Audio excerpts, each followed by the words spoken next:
Saudara-saudara yang terkasih dalam Tuhan Yesus, Shalom, puji syukur atas pimpinan Tuhan, penjagaan yang telah Tuhan berikan, sehingga kita masih dapat merasakan kasih yang telah Tuhan berikan bagi kita masing-masing. Pada saat ini, mari kita berdoa.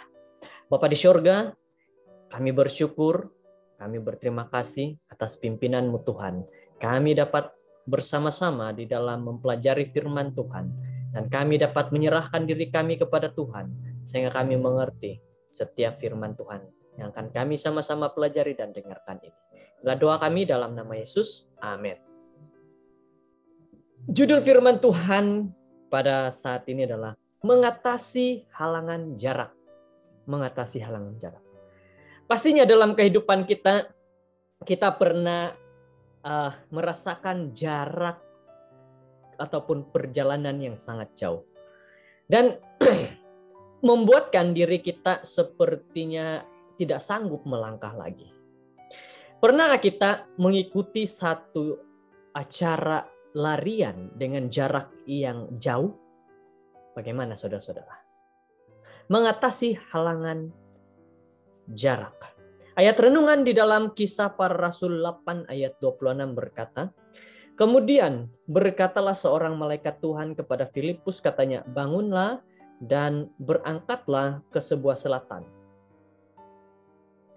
menurut jalan yang turun dari Yerusalem ke Gaza. Salah seorang diakon yang telah diurapi bersama Stefanus ialah Filipus. Setelah sahabatnya Stefanus telah menjadi Kristen pertama yang mati syahid, dan Filipus pergi ke suatu kota di Samaria dan memberitakan Mesias kepada orang-orang di situ. Samaria terletak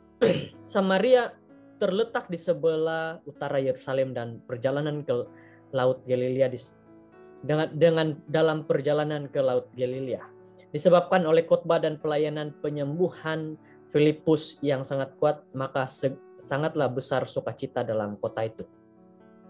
Jelas di sini bahwa Roh ingin terus memperkembangkan gereja muda untuk pergi ke banyak tempat dan berbicara kepada orang-orang yang mereka tidak pernah bayangkan untuk melayani. Maksudnya di sini adalah, saudara-saudara, Tuhan inginkan di dalam kehidupan kita sebagai seorang manusia melayani tanpa melihat jarak. Di dalam kehidupan harian kita, terkadang ada orang yang mau melayani, mereka lihat jaraknya. Oh, jaraknya jauh daripada pekan, jauh daripada bandar, jauh daripada rumah-rumah. Oh, saya tidak mau pergi dalam pelayanan tersebut. Tetapi dalam firman Tuhan pada saat ini mengatakan bahwa Tuhan mau agar gereja-gereja jangan terlalu berpikir dengan jarak yang jauh itu. Tetapi pikirkanlah bahwa Tuhan menyertai dalam jarak yang jauh. Jadi saudara-saudara yang terkasih, dikatakan bahwa sungguh ramai orang yang perlu diselamatkan di dunia. Maka Roh sentiasa bergerak, sungguh pun dengan kejayaan Filipus yang baik di Samaria, seorang malaikat memberitahukan Filipus untuk bangun dan berangkat ke sebelah selatan menurut jalan yang turun dari Yerusalem. Lihat di sini. Pelayanan yang dilakukan oleh Filipus pastinya pelayanan yang baik. Akhirnya malaikat Tuhan menyatakan kepada dia, pergi layani ke satu tempat yang lain lagi. Bagi kita semua, siapapun kamu, para elder, para anggota gereja, panggilan buat kita adalah melayani kepada mereka semua. Tidak kira siapapun itu. Pergi layani mereka. Akhirnya Filipus berangkat. Filipus juga membawa dirinya. Walaupun Filipus pada mulanya telah pergi ke utara ke Samaria, namun sekarang dia diarah ke arah yang bertentangan. Gaza ialah padang pasir di sebelah barat daya Yerusalem dan merangkumi jalan utama yang terbentang dari Yudea ke Mesir dan seluruh benua Afrika. Jadi Filipus harus berjalan selama beberapa hari untuk sampai ke Gaza, dan pastinya dia tertanya-tanya mengapa Tuhan telah membawanya keluar daripada pelayanan yang baik di Samaria ke padang gurun yang kosong. Pastinya kita semua pernah tertanya-tanya ataupun pernah bertanya kepada Tuhan, Tuhan, kenapa saya pula yang diletakkan di sini?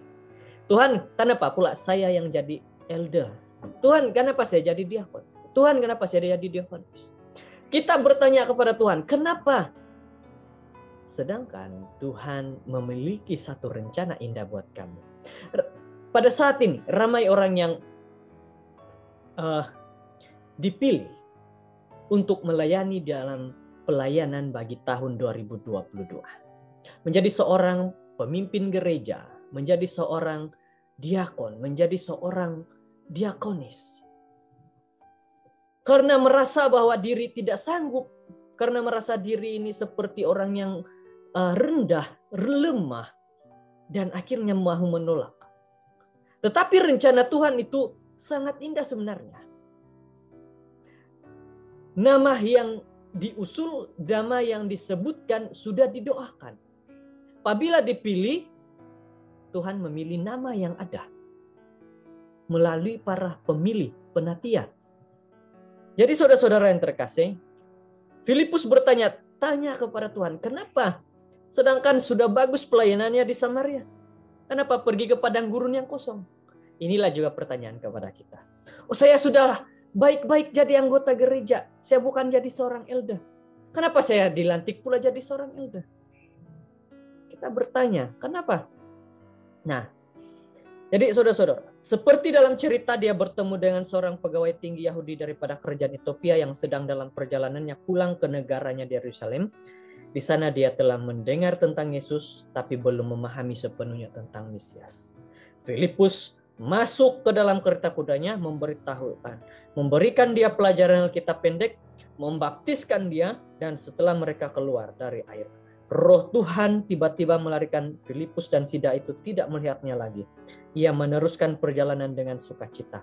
Oleh itu, Roh ada di sana untuk mengatasi perbedaan antara dua orang dari segi fisikal dan budaya dan Injil. Saudara-saudara yang terkasih, sudah terjawab kenapa Filipus disuruh pergi ke padang gurun yang kosong. Dia bertemu dengan seorang pegawai tinggi daripada kerajaan itu, Ethiopia. Akhirnya pegawai ini dibaptiskan. Jadi kita pada saat ini, kalau nama kita terpilih menjadi seorang pemimpin atau pegawai gereja, pastinya Tuhan memiliki rencana indah buat kamu. Lakukanlah apa yang ingin kamu lakukan dalam pelayanan di gereja kamu. Saat kamu menolak, orang lain juga tertanya, kenapa dia tolak? Dia sangat baik, dia sangat layak. Saudara-saudara yang terkasih, kiranya kita diberkati dengan firman Tuhan pada saat ini menjadi kekuatan bagi kita mengatasi halangan jarak. Tuhan memberkati. Mari berdoa. Bapa di surga, puji syukur pimpinan Tuhan. Puji syukur atas berkat-Mu. Puji syukur karena segala sesuatu yang baik yang telah Tuhan berikan. Inilah doa kami. Kami bersyukur dengan teguran nasihat firman Tuhan. Dalam nama Yesus. Amin.